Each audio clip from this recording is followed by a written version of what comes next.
Alright, how's it going, guys? We're back, and I've got this all set up. So we're now making the red belts, undergrounds, and splitters, which use some of our, we needed to use the ceramic, so I moved it down here. And we are running into a problem. We are not making enough iron, which I ran into one of my normal problems, which is I never leave enough room, so I don't really have room to put in another metal caster here for iron, because you'll notice the arc furnace is always full. The metal caster is just not running fast enough. So I went ahead and went over here, and I've got this laid out to do 3 of them off of one arc furnace, which we'll see if that will work and how well it will work. Once I get explosives and can blow up that bit of cliff that's in the way there, we're going to set up 2 today. That'll give me 3 total. And I'm also noticing something that I expected to be an issue, and that is we need a lot of this compound, which means we need a lot of stone. And we're kind of running low on what we already have, and our next stone deposit is way down here, and it's only 1.7 mil. So I think stone may become an issue. Something that I would like to have seen them do is the dirty water should give us, in my opinion, some kind of stone back. Whether it be, pieces of stone, or just like have a random chance of giving a stone back. Something to where when we process regular stone stuff, we could get stone from it, or a way of crushing copper and iron down to get stone out of it. But yeah, stone is probably going to be an issue, seeing how I have looked here in NEI, and stone only comes from itself or a white hole generator. And a white hole generator is pretty far down on the tech tree, as in it's like one of the last few things that we can do. It takes every bit of researches, science stuff to get to it. So, and I also looked at aluminum, and there is an aluminum ore apparently, but that only comes from, again, the white hole generator. And the pure aluminum only comes from stone and water, or that pure aluminum from a white hole generator. So we're kind of stuck on getting aluminum just from our stone right now.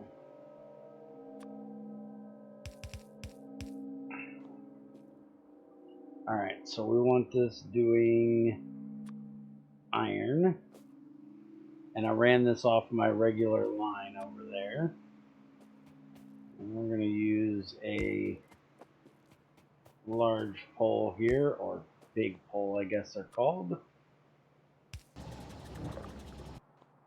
Now that, we'll run that. We need both of these set to iron plate, and then we will go ahead and put one of these down here,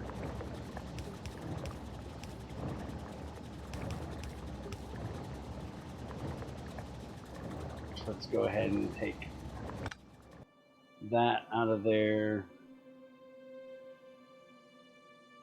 And we can just run this down like so. That'll take care of both of them.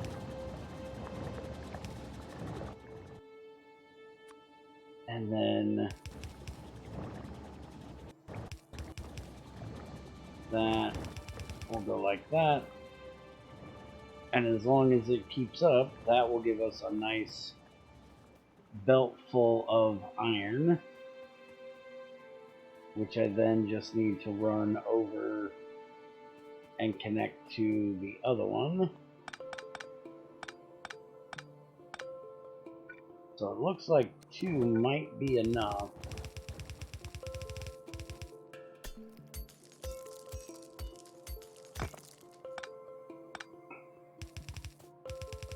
To at least keep us a yellow belt full of iron. Go ahead and pop these out of here.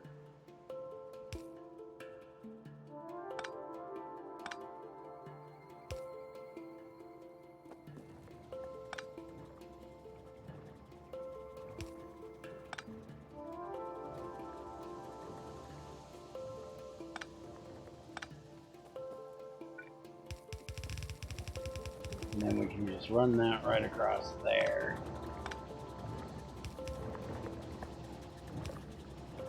And again, we'll do this. That way they'll mix together.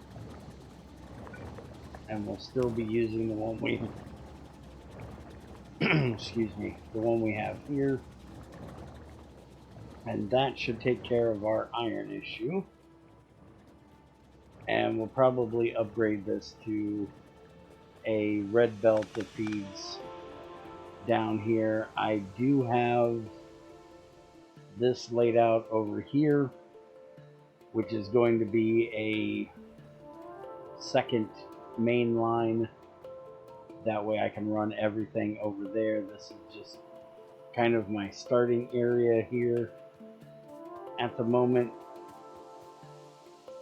And we also need to move these up over here so they're out of the way of this stuff. But today we're supposed to be looking at that K1 stuff. And these are the things that we unlocked. And you can see that unfortunately it takes advanced circuits and concrete to make, which we have not gotten to advanced circuits yet. Concrete we can go ahead and research now, which is going to take stone brick, which is going to take more stone. But we'll go ahead and get that researched. I did go ahead and do the first one of the lab research speed, and I also did pumping so we can get into this kerosene processing and start working on oil stuff. I will probably work on plastic and sulfur processing next. And also the fluid wagon, because our closest oil is down here from what I can tell. We're also starting to expand our pollution out pretty far here. I did take out the one nest that was right here. I'm going to have to deal with this one soon. But I have started making walls here so we can start setting up some defenses. The only reason I haven't done so yet is I want to make turrets to put with them. I need to get this out of the way so I can make the new piercing bullets. But we have the K1 data center, the K1 memory provider, we have a K1 beacon, and we have a K1 core. And as I said, we cannot make any of that stuff yet, except for the beacon. And we're going to go ahead and make one of those so we can look at it and see exactly what it does, since it is the only thing we can currently make. Alright, so it takes power. Distribution efficiency is 0.5. So I'm guessing this is like a regular beacon where if we put it in, anything inside of its area is going to run more efficiently. Number of effect receivers 4, distribution efficiency 0.4. Now, the one thing that I found an issue with is they don't really tell you what they do. Except for this one, which says, for usage, please look into the in-game book Factorio information wiki top left corner. Well, that would be this. And this only gives you standard channel, max supported beacons, total beacons, and change beacon channel. So this doesn't actually tell you anything about what this stuff is supposed to be doing. I don't know if it's something that is coming down the line and they just haven't gotten done yet, but as of right now, it doesn't tell you anything but, hey, you have this beacon thing up here. And I've never been really big on working beacons into my builds and using them. I'm not, I guess, that big on efficiency. Maybe I should possibly put them into mining or put them into the arc furnaces and stuff like that, where they'll be more efficient on power, so I'm creating less pollution. I'm actually gonna see if I can. Yeah, I didn't leave quite enough room there. I can put it there.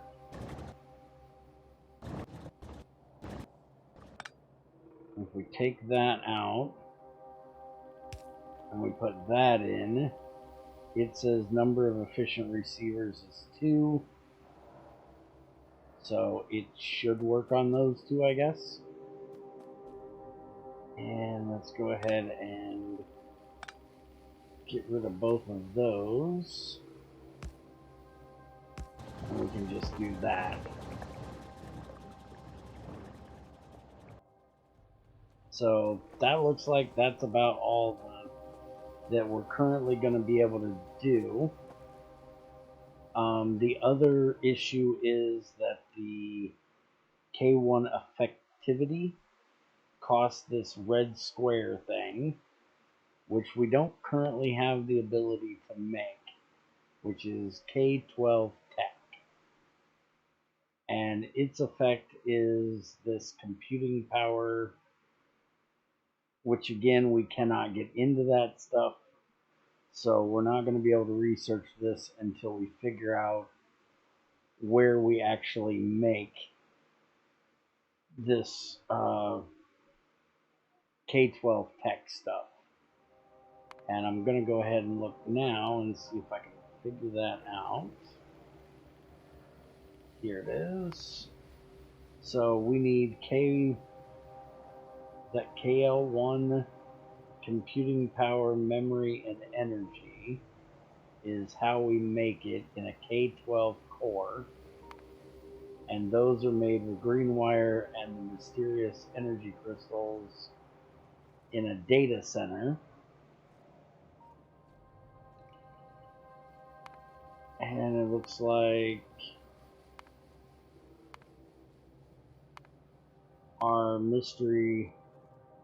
mysterious energy crystals are made with acidic water, stone, and water in a purifier. And the acidic water is coming from kerosene, which we're going to be researching soon. And then it'll also come from lithium, fluorite. So we'll be getting into all of that soon. In my opinion, the K1 stuff should be put behind some of that other research. That's one thing that always disturbed me about some mods. I had the same problem when I did Angels and Bobs, where a lot of things were unlocked before you got the prerequisite stuff to actually build it. So then by the time you got around to getting that stuff, a lot of times, at least for me, I would forget that, oh, hey, I've researched this thing way back when that I wanted to do. But I am also very forgetful, so that might be the reason for that one. But this has been our look at the K1 stuff, and I guess I will leave you guys to it for today. I'm going to go ahead and work on moving the power stuff up so we have some more room, getting bullets made, because we can now do the piercing rounds with copper, steel, and regular magazines. So I'm going to automate their production in this area along with the turrets, and start building us a wall around this area to keep us safe, and probably going and taking out this nest here, and I will probably go ahead and take this one out so we can get down here to our crude oil and start shipping it up this direction. We have our oil refinery and our chemical plants and our pumps, so I will go ahead and take a look at that. I'm sure you guys have seen pumping oil before, so I will do that off camera in between, and then we'll take a look at how oil refining and stuff has been changed, and or if it has been changed, in the next one. Have a good one, guys, and I'll see you next time.